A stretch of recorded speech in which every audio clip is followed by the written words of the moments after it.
Here today to tell you everything you need to know in making a decision about whether you want to go solar. And I know that it's a pretty confusing landscape for a lot of people, and a lot of people probably thought about it but have all these questions and may be confused by the terminology or the different installers that might approach you. So I'm hoping that I can kind of help you through some of that today. So these are the topics I'm going to cover. I'm going to talk a little bit about how your electricity is priced right now, and then about the benefits of going solar, how that system works. You're still grid connected, and it's a system that's called net metering. How you would size your system, or how the installer would size the system. Some of the other considerations that you need to make about your roof, some of the other components, all the different parts of the system, how you're going to pay for it, and then where to go from here and how you might move forward with the process. So to start with, your electricity is measured, the usage for which you're billed is measured in units of kilowatt hours. These kilowatt hours, a kilowatt hour is a product of the power of the device, which is going to be in watts or in kilowatts, and the time measured in hours for how long you're using that device. So some of your devices at home use a lot of power, like a microwave or electric range or something like that. Some don't use very much power, like an LED light bulb, but maybe on for a much longer time. So it's the product of how much power is being drawn by a device multiplied by the time for which that device is on, and then that's essentially totaled and makes up your, what your total bill is. So that's in kilowatt hours, and I'm emphasizing that because I want to distinguish it later on from kilowatts, which is how your system is sized. So just remember that your usage is in kilowatt hours. So across the country, the average electrical consumption is about 900 kilowatt hours a month. California, it's more like about 550. It's because we have a relatively mild climate here. And depending what utility company you're with, it's going to cost a different rate here. In Thousand Oaks, we're with Southern California Edison, and it's going to cost approximately 110, could be as much as 130 a month, but somewhere around there.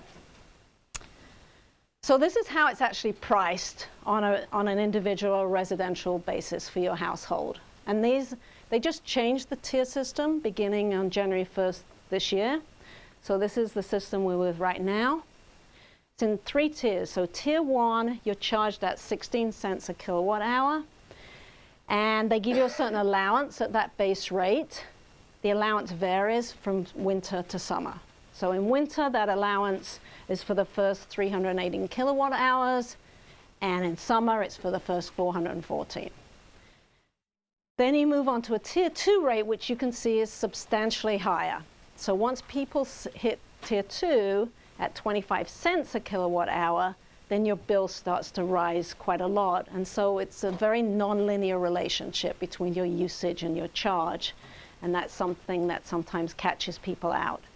But you're allowed 4 times the baseline usage, which would take you to around 1,200 kilowatt hours in winter or 1,600 in summer, before you hit what they call their high usage charge, which goes up again, and that's at 31 cents. So I'm guessing that most people, obviously you're going to get your baseline in tier 1, but for a lot of people you're going to be in tier 2, and a few unfortunate people are going to hit that tier 3. And this allowance varies by climate region. So this is for our particular region. Does it also vary by provider? The question was, does it also vary by provider? And the answer is yes. Every utility company has their own rate structure. It's very different from what you're going to see in LADWP. So yeah, this is Edison's. Okay, so some of you are going to get a paper bill that looks something like this.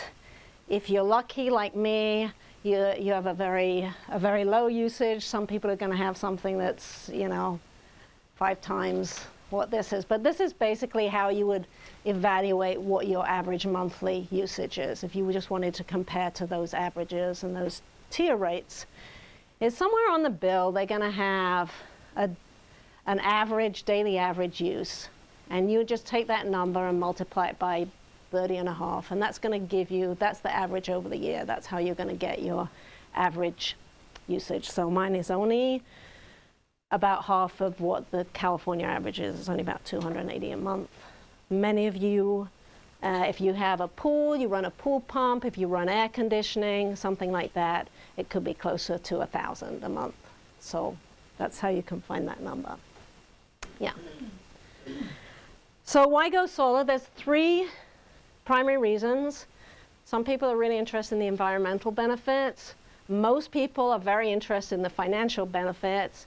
Some people like the idea of some energy independence, and I'll kind of explain what I mean by that. So just one slide. As far as the environmental benefits go, that currently about 90% of the world's electricity comes from fossil fuels, and about 2/3 of US electricity comes from fossil fuels, which, as you know, have adverse environmental pollution aspects and air pollution aspects associated with them. So essentially, if you install an average size system, and we'll talk about these units later on, an average size system to bear in mind is around 5 kilowatts. That would save having to burn about 20 tons of coal over the lifetime of the system, or it would reduce emissions by the same as if you were to plant about 80 trees and what they would sequester annually. So just as kind of ballpark numbers. As far as the financial benefit goes, what I mean by this is currently there's a 30% federal tax credit. This, under the current tax law, ends in 2020.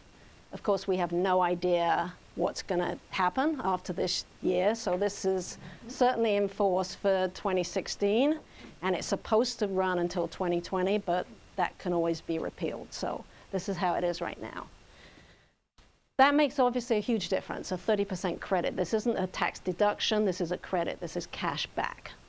So, to give you an idea, with that tax credit, a typical 5 kilowatt average size system will pay for itself in 12 years or less. And what I mean by that is you could finance a system, pay $0 up front, and then your monthly payment on the loan on purchasing that system would be less than your current electricity bill.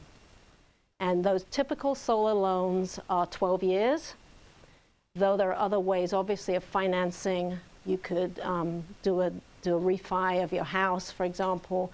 You could go through the PACE program, which is a program that allows you to put it on your property tax bill. So there are different ways of doing that.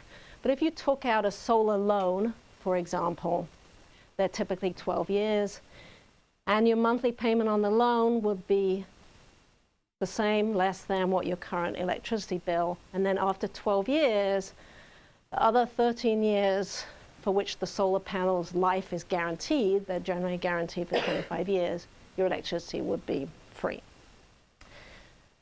To give you a little more in-depth idea, and I'll go into some of the numbers more at the end, or if you have questions, we can talk about individual circumstances. So here in Thousand Oaks, if you were to have a south-facing roof with this kind of size of system on, you could get about 650 or so kilowatt hours a month out of that. At SCE's rate, you would pay about $130 a month. If you took that same system and you bought it, after you took account of the tax credit, it's going to cost you about $12,500. That's for a straightforward system where you have, you know, no special roof conditions and no add-ons or anything, but just kind of a base system, something like that. If you took out a 12-year loan at 5%, your monthly payments would be about $115 a month. So you can see that you're already benefiting over the SCE rate. And actually, there are solar loans available at 3%, for which, so your monthly payment then would only be $103. Yeah. Will the utility charge you to stay connected to their lines? So the question was, does the utility company charge you? So I'm not sure how much of a flat fee there is now. I believe that if there isn't one right now, there is going to be at least a minimum $10 a month flat fee for service, essentially. So if you have an emergency, system goes down, pull from them.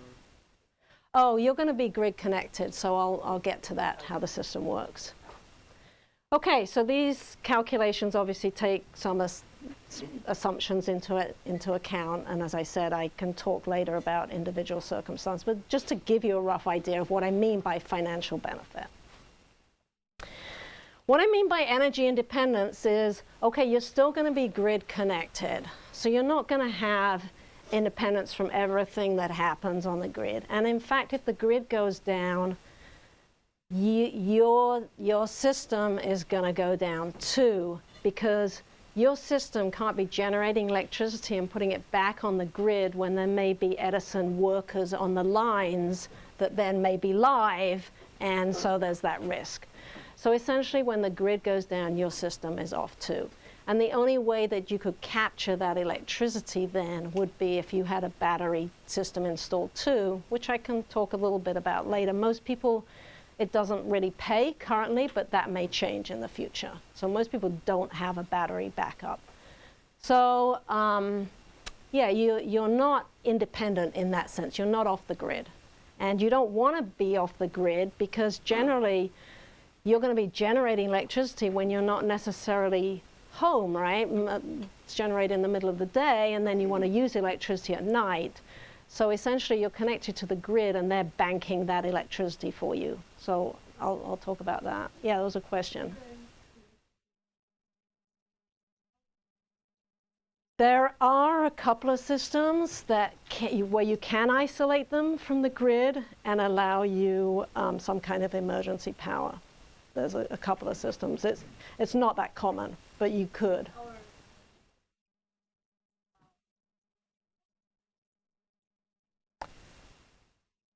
The question was whether we're allowed to install those systems. You can install systems where you can isolate from the grid. They just have to have special safety features. Yeah. Okay, so by energy independence, what I do mean is that you're protected from future rate increases. So you're generating your own power, pretty much locked in, and that's true for the next 25 years or so.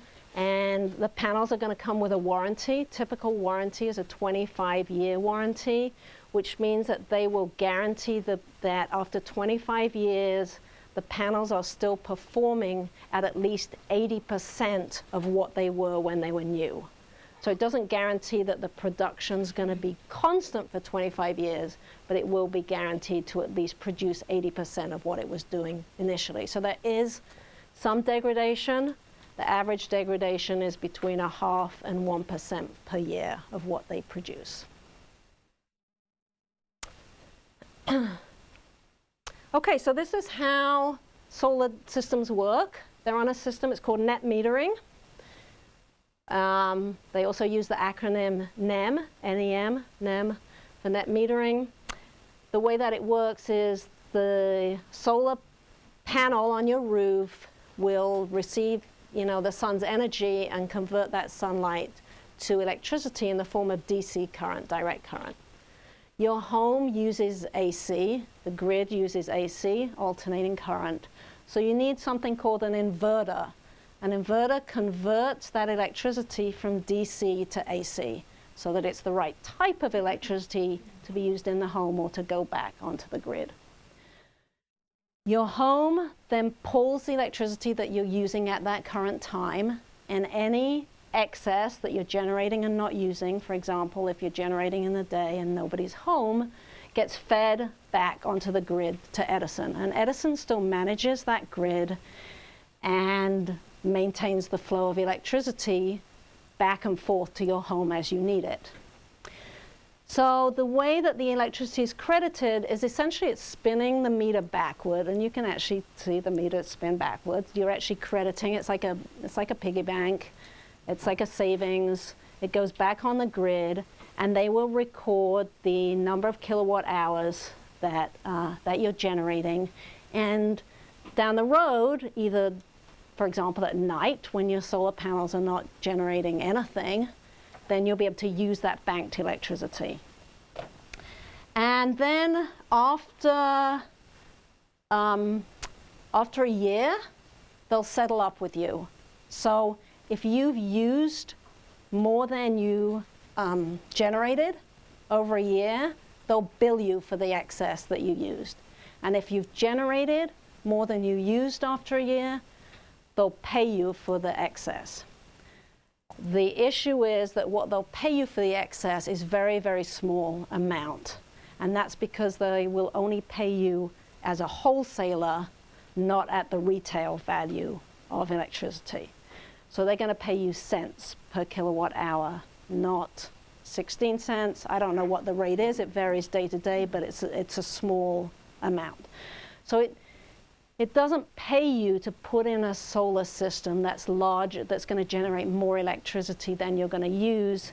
And in fact, the utility company doesn't allow you to do that. They don't want you to be a generator, okay? So you're really only permitted to size your system to match 100% maximum of your electricity use over a year. And so the settling up, as I said, comes over a year. And in the meantime, you generate, you get credits, and you pull from it, and it goes back and forth. Okay, so how do you decide how big your system's going to be? So, as I just mentioned, the maximum size really is 100% of what your usage is going to be over the whole year. So and a lot of people size it smaller than that. A lot of people may only size it at 80%. Some people size it just to get out of the higher tier rates, just down to the lower tier rates. It's kind of up to you. A typical range is like 75 to 100%. A lot of people, the industry standard is more like 80%, but you know, if you want to do 100%, that's fine too. And they will, when you apply for that permit, or you apply to SCE to go on solar, you have to justify the size of your system. And they will base that on your past utility bills. So if you're asking for something that's twice as big or it's supposed to generate twice as much as you used in the last year, then you have to justify that. And they will allow justification. For example, if you say, I'm in the process of buying an electric vehicle, my usage is estimated to go up this amount, that's why I need a bigger system, they'll generally allow that. But you can't just randomly say, I want twice as big because I think I want to use more electricity in the future. There has to be some kind of justification. Okay, so I mentioned that you bank for future use. So the other thing is that your system is sized, when you read specs for a system, it'll be in terms of kilowatts. So panels generate, each individual panel is going to have the capability of generating a certain number of watts. It's usually between about 280 and 350 watts. Typical panel may be about 300 watts. The panels are, you've seen them, they're like 3 feet by 5 feet. They vary a little bit by manufacturer. And the capacity of them also varies by manufacturer. So each panel is measured in watts, and then you'd have a certain number of panels, and that would give you the total, what we call capacity of the system. And that's going to be in watts, or generally for the whole system, it's going to be in kilowatts. So a 5 kilowatt system would be, you know, 5,000 watts, and if each of those panels was, I don't know, 250 watts, then you'd have like 20 panels. Okay, so that's how that works out. So you get the size of a system in kilowatts, and that size may be different for each of you. So even if you have the same electricity bill, let's say you want to generate 500 kilowatts a month, and you want to generate 500 kilowatt hours a month. Your system may be a different size from yours because you may have a south-facing roof at the right angle, and you may only have an east-facing roof. You may live in a very sunny area, and you may live in a very foggy area, right? So there's no one size fits all for the panel, for the system size versus your electricity use.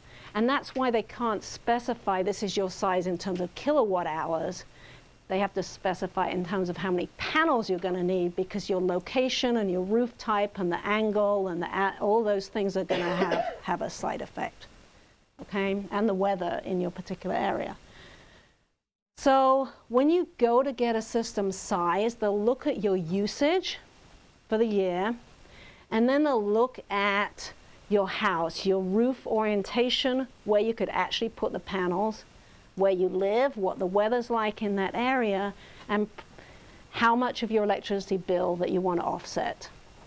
And so with all of those parameters, they can say, okay, you want to offset 100% of your bills, and you live here in Thousand Oaks, and you have an east-facing roof that we would put the panels on, so you're going to need, you know, a 5 kilowatt, a 6 kilowatt system. And so that's how the system is sized. It takes all those things into account. The system is priced based on that size. So there's a certain price per watt or per kilowatt. Okay, so that's because it's a certain number of panels that you're buying in a certain system size. Okay, so the other considerations, the kind of roof, people often ask, well, what if my roof is old? Do I need to replace my roof? I would say that a general rule of thumb is if you're thinking that your roof needs to be replaced within 5 years, then you should probably replace it at the same time that you go solar.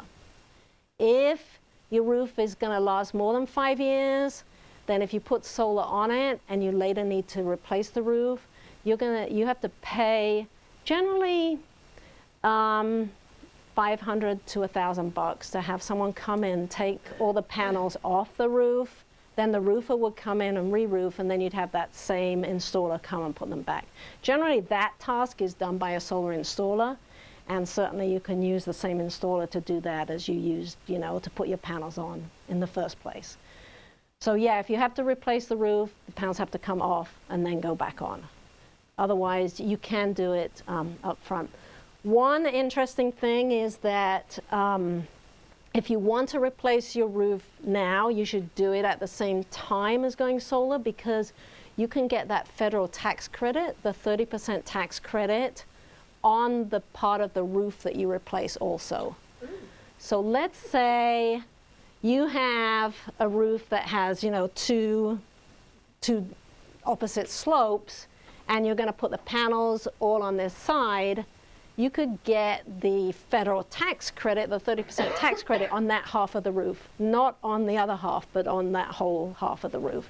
So if you're thinking about roof, it makes sense to do it as a kind of package together. And often you can negotiate with an installer that they are paired with roofers, and they'll do the whole thing as a package and work together to get that done. So the roof type, they can put solar on any kind of roof. Spanish tile, concrete, composite, you know, shingles, any of that stuff, flat roofs, angled roofs. They're going to put a rack on the roof, a mounting system that's going to be screwed into your roof. Generally, they're not going to pull off the roofing tiles. To do that, maybe right where the feet are, then that can be the case, but in general, they're going to leave the panels on. There are some kinds of systems, if some people don't like the aesthetics of, you know, the mounting system, usually you got 4 to 6 inches above the roof that the panels are, with a little bit of airspace underneath. That's actually a benefit because it cools the panels a little bit with that airflow. Panels are actually more efficient when they're a little bit cooler. They're less efficient when they get really hot. So if you don't have an air gap underneath, they tend to get a little hotter. But some people don't like the aesthetics of the mounting system. So you can actually do something, for example, if you have Spanish tile, and that's what this example is here, they can actually pull all the tile off. They'll put down composite tile underneath, or even just sheeting, put the panels in and lay the tiles around, and it's what they call a flush mount, and it looks like it's built in. So that's an option. It's more expensive, obviously, because they're re-roofing, but some people prefer that aesthetic. Otherwise, they're going to put a rack on the roof and mount directly on top of that. Warranties, most of them will come with a 10-year workmanship warranty on the roofing. So as well as the panel warranty, you're going to have a separate warranty that comes with the roofing. You can actually negotiate as much as 25-year warranties on the roof as well if you want. Though generally, if there's any leakage issues or anything like that, it's going to happen within the first, 3 years or so. So, there's minimal benefit to extending the roofing warranty, really.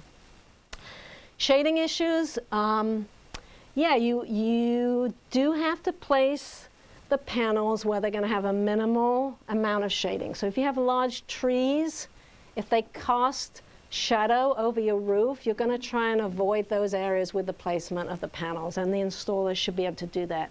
If you don't have any unshaded area on your roof, then solar may not be the solution for you, unless you really want to get rid of your trees, because they do impact the production quite a bit.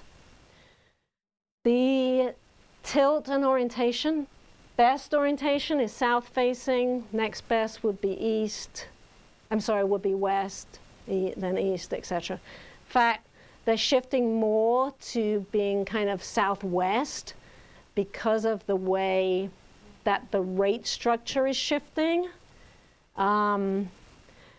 It used to be that the highest charge electricity, the peak charges, were from 12 to 6 in the day, noon to 6 p.m. That's going to shift more into the evening. So if you have production more in the evening, which would be more of a west facing, then there's advantages, financial advantages to that. So it used to be everything was south. Now it's moving more to more incentives for sort of a southwest facing. But anyway, any orientation from east, south, west will work. North even works. The production's just going to be lower, and sometimes people even put a reverse tilt mounting system. It looks a little weird on the roof, but you can even do that. And you can put these on flat roofs. They just would have a mounting structure that has a tilt associated with it. You generally can mount parallel to the roof, because most roofs, I think, are around 19 degrees pitch or something like that, which is perfectly good for solar. It's pretty close to ideal. Okay, so the different components of the solar system, we call it the balance of system, or BOS, if you're online looking at any of that terminology. And this is a large part of the cost of a system. It's the engineering, the design that goes in, permitting, the inverters, any monitoring system, and then soft costs, which are things like the company's marketing costs. They're actually probably the highest component of any of what you pay for. Is the cost that it takes companies to acquire customers is pretty large. So I'll talk about ways to reduce that also. But anyway, just to talk about these other components, the other main component besides the panels are the inverters. So there's 2 or maybe /3 kinds of inverters. The traditional one is called a string inverter. It's a box on the side of your house. All the wires from the panels, the wiring's going to come down side of the house, feed into this box through a conduit. It's going to be mounted next to your current meter and your existing panel box. And the panels are essentially connected up in series. So kind of like the old Christmas tree lights, where if one bulb goes out, they all go out. What it means is that if one of your panels is shaded and only producing 50% of the electricity, then you're only going to get 50% from all the panels, okay? Generally, this is not an issue unless you have shade on your roof, unless you have an area that's going to be shaded part of the day. If it's all fully exposed in the sun, that's not really an issue. That's not really a problem. It's the cheapest kind of inverter. They were the first kind out on the market, and they're very reliable. Second kind of inverter is an individual inverter that gets mounted on or next to each panel. It's called a microinverter. There's one main manufacturer called Enphase, and each panel would have its own inverter, and then it essentially connects up the system in parallel, so that if one panel is shaded and only producing 50% of the electricity, the others carry on as usual and can produce 100%. So obviously, if you have a situation where that might occur, then this is going to be a better production for you. You're going to get it production. More recently, there's a kind of a hybrid system that came out that's called optimizers. There's a company called Enphase. I'm sorry, Enphase makes a microinverter. Solar Edge. Solar Edge makes these optimizers mounted similar to the microinverters, generally under the panels there. You can see some on the rack right there. This is kind of a hybrid. So what it does is it isolates each panel the same way as the microinverter does, but it doesn't do the DC to AC conversion. So they're essentially independently controlled, but what an inverter does is convert DC to AC.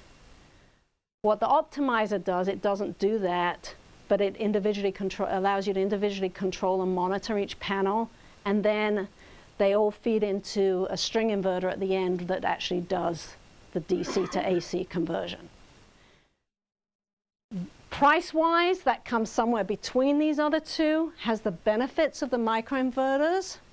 It also has one other benefit in that because it doesn't do the DC to AC transformation, if you're later thinking about adding batteries, that's an advantage because you can feed, because batteries charge with DC.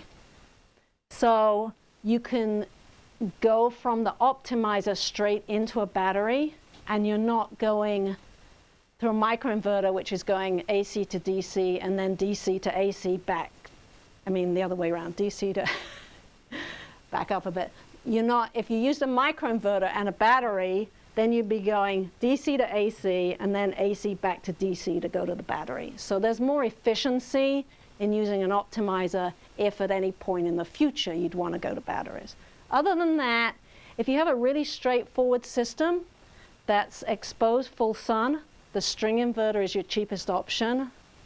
And if you have a system that's partially shaded, or you want to monitor the production of each panel independently, then you should look at a microinverter or an optimizer. And as I said, the optimizer's price point is somewhere between those two.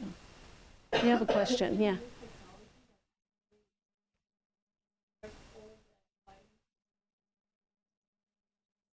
Oh.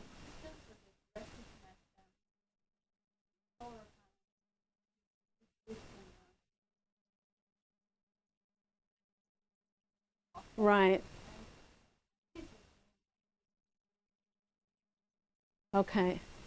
So because this is being recorded, I'm going to repeat your question, so or your comment. So the comment was that you can have your wiring system in your house converted to a DC wiring system, and that's a relatively new technology that some people are looking at. So, okay, as far as panels go, there's a whole plethora of different kinds of panels out there, hundreds and hundreds. There's none that's like purely US that, you know, because there's all the components. Components are made in different parts of the world, and then there's the assembly. So quite a few of them have assembly done in the US, but components from elsewhere. Probably the closest to all American would be like Solar World. There are some that you're going to have seen that make a lot of other technologies. There's LG, Panasonic, Sharp, a lot of others. The most highest efficiency panels on the market, I don't actually see them there, is SunPower. They're the most efficient system, and they're also the highest price system. Efficiency doesn't really matter. Efficiency is like, for a given area of panel, how much electricity you're going to get off that panel. It doesn't really matter unless you're size constrained. So if you only have a small area on your roof, then you're probably going to need to go to a more efficient panel to get the production that you need, you know, to meet your electricity demand. But if you have plenty of roof area, you can still get that production, probably for a lower price. It's just going to take a few more panels. So efficiency isn't really something you have to worry about unless you're size constrained. I already mentioned degradation. Generally, industry average is something like about 0.8% per year. And as far as I know, all panels are guaranteed for 25 years. The only thing is that you want to make sure that the company is going to be around 25 years from now. So if you go with the better name brands, then obviously you have much more reassurance that that's going to be true. You know if there's any regulation between those panels? Well, have a few different brands, but they could be the same output, so they could be. You generally, as far as I know, you don't mix brands on the same roof. You're going to put in the same brand. A lot of it is just like a quality thing. Some of the cheaper panels from China aren't necessarily as good quality, but there's a lot of German, Korean, Canadian, US. There's no really regulation. Everybody's in their own. I mean, a panel could, for example, 25 watts, 48 volts. They're standardized in terms of the electrical components that are needed, the output, the connection points, and things like that. And each panel will be specified by this capacity, like 250 watts, a 300 watt panel, a 320 watt panel, something like that. Yep. There are two types of panels. Crystalline and monocrystalline. Is there any difference? That they would just, whether it's the type of crystal would affect the efficiency. So that's an efficiency consideration and a cost consideration. And as I said, it's not that important unless you're size constrained or unless you're one of those people who really wants to have like a top of the line system, then that's an important consideration. No any effect on age? Not as far as I know. Okay, so maintenance. There really isn't any maintenance on these systems. You just have to clean them every now and then. If they get dusty, you should hose them down. Some companies, particularly leasing companies, might try to sell you a maintenance package. Really, they're just going to come with a hose the thing down every now and then. Or if you get branches or whatever on them. There isn't really maintenance because there's no moving parts. It's an electrical system. If something fails, it's a warranty issue and you have to call your installer, get the panel replaced, get the inverter replaced, whatever it is. There really there isn't any other maintenance required. Okay, so let's move on to paying for the system. So financing. There's a couple of different options here. And I've shown them here. There's cash, loan, or lease are essentially your options for paying for a system. So a purchase system will be a cash or a loan. You're buying the system outright. If you take a loan, then you just owe a third party a monthly payment on that. As I mentioned, the system is priced per watt. The range of prices, typically, the cheapest prices are something around $3.20 a watt, and a more expensive system, or not necessarily a more expensive system, but it depends on your installer and what they can sell it to you for, maybe charging as much as $4.20. They may even go as high as $4.50 a watt. So that's how it's priced. So if you were paying $3 a watt and you had a 5 kilowatt system, that would be 3 times 5,000. That would be a $15,000 system.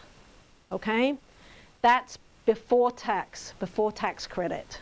These prices, that per watt prices, is before tax credit. So if you had a $15,000 system and you had a 30% tax credit, then 30% of 15,000 is $4,500.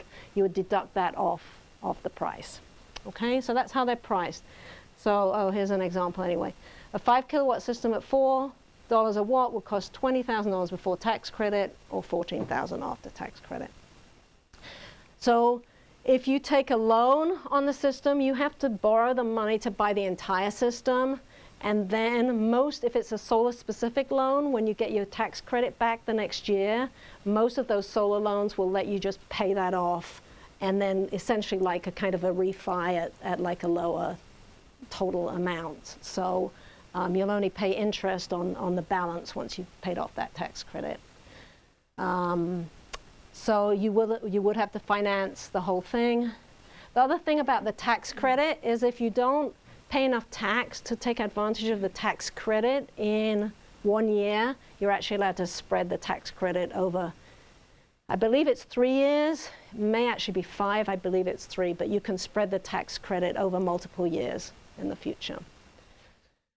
The other option is to take out what's called a PPA agreement, power purchase agreement, or a lease. In that case, a third party is going to own the system on your roof, put it on your roof, and charge you for the electricity that it generates. So then you pay per kilowatt hour, you pay for your energy usage. And they have either a fixed price, which is usually something around what that tier 1 rate is, so around 16 cents per kilowatt hour, but you wouldn't then have the additional tiers. The thing is with a lease, it's kind of risky because, and some of them have an escalator too, so it may start at that rate, but then over the years they're going to have like a 2% or 2.9% is pretty typical escalator, so that rate's actually going to go up per year.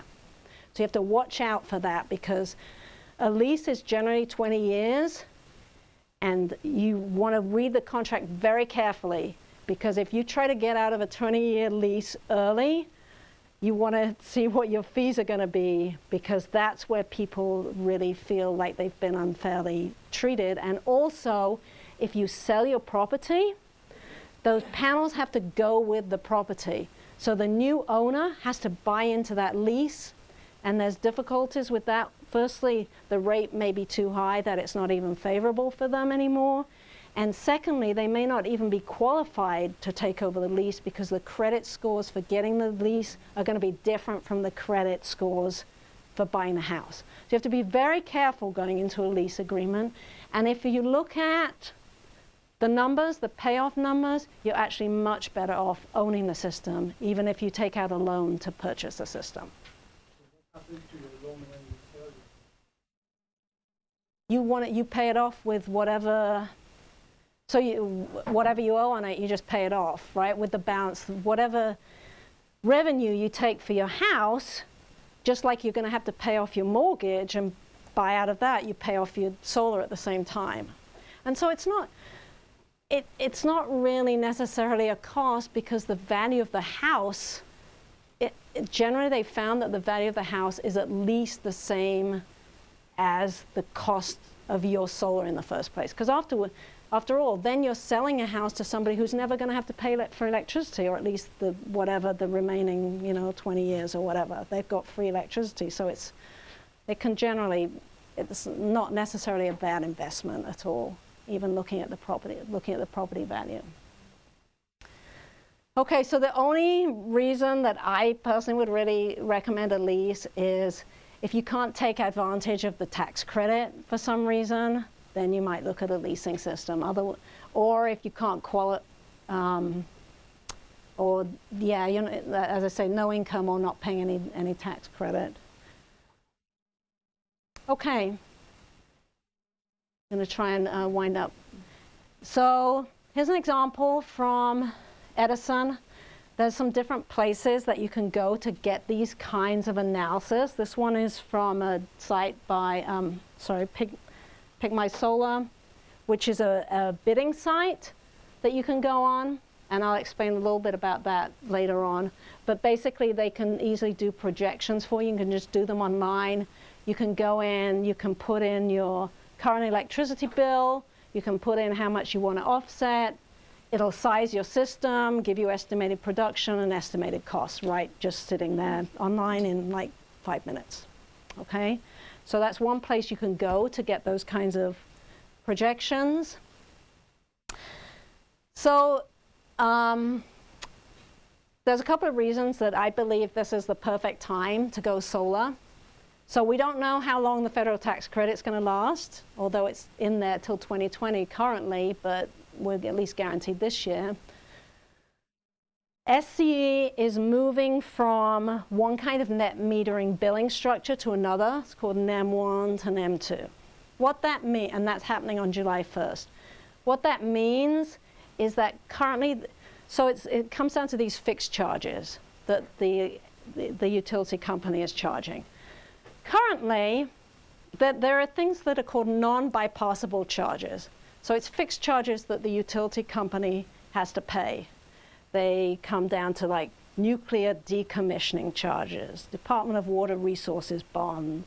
There's a charge that they have because they've already bought into large utility contracts, and if they have to buy out of these utility contracts down the road because more and more people are exiting from their system, they're still paying for contracts that they bought into a long time ago. So there are these fixed charges. The way the current net metering structure works is that you only pay a proportion of those charges on any electricity that any net electricity that's going on or off the grid that's coming to you, right? So if over a year your usage and your generation balance each other out, you don't have to pay any of those charges. That's under the current system. The system they're moving to is a system whereby, because you are sometimes putting electricity onto the grid and sometimes pulling it off at different times of day, those fixed charges are going to be based on how much you're putting on and off the grid each day, rather than just the net over the whole year. So a simple way of saying it is you're going to have a much bigger fraction of these fixed charges under the new system than in the current system. In the current system, you can basically, if your energy balances out over a year, you don't have to pay any of them. But down the road, that's not going to be true. So they're moving to that system on July 1st. If you get in before then, you get grandfathered in under the old system. So that's another reason that you might want to think about now. If you think about, most of us have high electricity bills in the summer. It's probably going to take about 60 days or so to get a system in and running, 60 to 90 days. So you might think about it before the high summer bills come in. Over the next 2 years, in 2018, and everybody has to, by 2019, everyone has to move to something called time of use billing. There's going to be a shift in the peak hours to the evening hours instead of the daytime hours. That means residents that use electricity in the evening are going to be hit harder, okay? And another reason is that I'm aware of a group buy program currently operating in the Conejo and Simi valleys. That's good until the middle part of April, and that has significantly discounted negotiated rates. So there's a few different ways you can go solar. You can invite solar salespeople into your house and talk to each one individually for a couple of hours and get some quotes, and then try to make sense of all the different bids that you have. You can go to a lead originator or generator, which will basically take your information and send it out to different solar installers who will then contact you to give you estimates, and that might be an online estimate. They may not come to your house. You may be able to get something online. You can use a service like Energy Sage, which sort of essentially does the same thing, but they get all the quotes and then feed them to you. You can use a complete service like the site I was just showing you, Pick My Solar, which is, they do all the design, the consulting, the bidding, everything. And the advantage is that what they do essentially is they give you an estimate up front, like the one that I just showed you. And then if you're interested, then they will talk to you and go through the specific specs, and they will design a system. And agree with you on that system. Once they've designed it, if you are happy and you want to move ahead, then they put that on a back-end platform, and they have a whole network of dozens of installers who will bid on the same project. So what you get back are different estimates that will provide the same service to you, essentially. So it's comparing apples and apples and not like apples and oranges. And there's actually no charge at all for that service. They take a fee from the installer, whichever installer you choose, which installer you want to move ahead with, and then they take a fee from the installer. So you can get all of that work and the estimates and the bids and everything without actually paying anything at all, and the design. And then if you want to move ahead with one of the installers, then you can do that.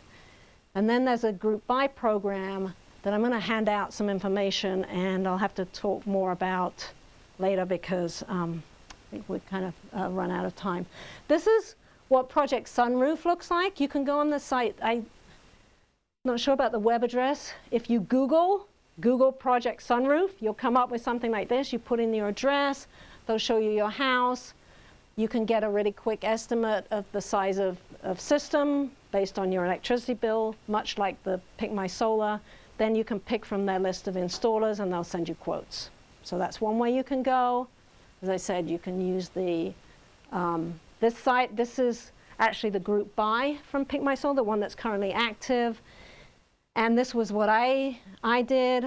I went in and put in my electricity bill. They sent me 3 bids within 24 hours. They compared these are the 3 different bids. They give you what my monthly cost would be if I decided to pay in cash, or in this case, if I decide to pay with a loan. So in this case, this is my current utility bill, and this is what it would be for each of these different installers if I decided to go solar and pay it with a solar loan. So that's another way that you can go. You can go solar. So I'm going to wrap up there. And as far as the recording goes, thank you everyone for your time, and I'll be happy to answer any of your questions. I'll stop there. Okay.